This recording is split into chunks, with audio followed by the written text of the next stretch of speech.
રામ રામ માળી. હવે જે કાંઈ માળી થવાનું હોય તારે જ કરવાનું છે, અમારા પાસે કાંઈ છે નહીં. તારે બધું ભેગું કરી દેવાનું છે.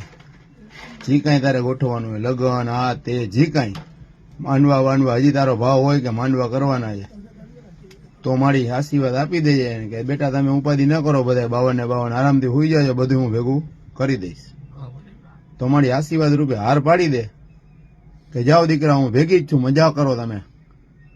તમે હળિયું કાઢો, તમને થાક નહીં લાગવા દો, બધું હું ભેગું કરી દઈશ. બરાબર? અમારા ભાઈ મારી 52 છોકરા ભાઈ બીજું કાંઈ નથી, મહેનત કરી શકશી. તો મારી આશીર્વાદ રૂપે હાર પાડી દે કે જા બેટા મજા ને રામ રામ, ઉપાધિ ના કરો. ચેપ્ટર 1, ચેપ્ટર 2, ચેપ્ટર 5 કે ચેપ્ટર 6 જે કાંઈ આવતું હોય હું બધું પૂરું કરી દઈશ. તમારી એક હાર પાડી દે. તો અમને ભરોસો રહે અને અમારા છોકરાઓને રહે ભરોસો. રામ રામ. ઓ રામ.